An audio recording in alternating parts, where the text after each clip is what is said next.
Good morning. It's Sunday morning, actually, as I'm recording this a couple weeks before our class begins. I'm Kevin Higgins. Welcome to MC541, course in evangelism and discipleship in cross-cultural contexts. This is just kind of a welcome video.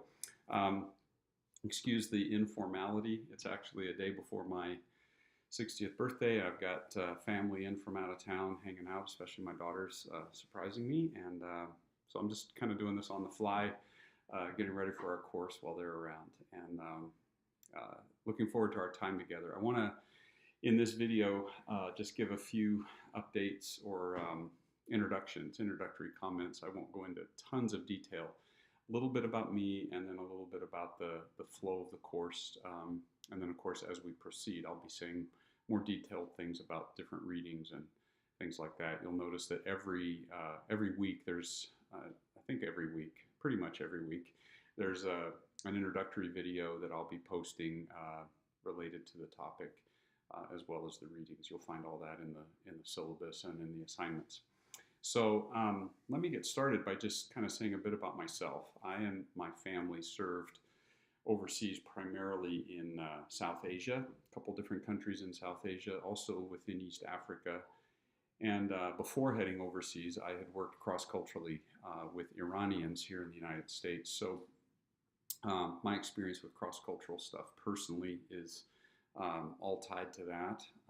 Over the last 15 years, while continuing to be involved in South Asia, I've also been the director of a mission organization that has developed about 30 or 32 sending bases globally where we recruit and train and equip people from Africa, Asia, and Latin America primarily to work within cross-cultural contexts among unreached people groups. So figuring out how to do that ourselves and how to equip people, and central in that process for us has been the place of Scripture as our primary mission textbook. I think many of us say that or want to say that in this line of work, but that's something that we've tried to take really, really seriously as we saw movements emerge in South Asia among Muslims in particular. That's my primary background.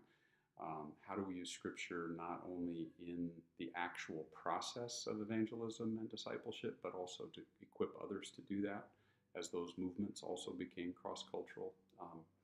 And then how to do that with emerging sending movements in Africa, Latin America, and Asia, as well as in the West. So that's kind of the framework from which I come to the course. We're going to begin, even though it's evangelism and discipleship in cross-cultural context, we're actually going to begin with some of the cultural frames. We're going to spend the first 2 weeks really looking at culture, a sort of some of the dimensions of culture, some of the layers of culture, culture and worldview, how that affects the way we read Scripture, but also that will sensitize us as well to how we read cultures. And so that'll be the first couple of weeks. Then we will actually begin looking at Scripture itself. We're going to focus on Luke Acts, which is a window into the earliest evangelism discipleship movement, of course, and obviously should form the fountainhead from which we drink. We'll also be looking at the letters of Galatians and then at First John. I picked those two because they're short. They're from different biblical authors dealing with really different cultural lenses themselves. And they each are really focusing on the nature of the gospel. And I think that's going to be the focus for the next 2 weeks after we do the cultural lenses. We're going to be asking ourselves what really is the nature of the gospel in Luke, Acts, Galatians, and First John. And are there different dimensions of that? And so we'll wrestle with that for a couple of weeks.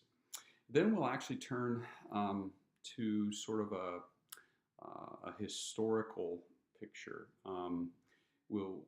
After we look at the sort of nature of the gospel and all of that, we'll also get a historical perspective of evangelism in a historical context, and one of our texts will be focused on that. So, and then after that, we will look at we'll use a particular book. One of our textbooks will help us kind of unpack the whole phenomenon of movements, discipleship movements. We'll look at different models of that, disciple-making movements, church planting movements, insider movements, the movement in a sense, from the perspective of kind of what's going on now.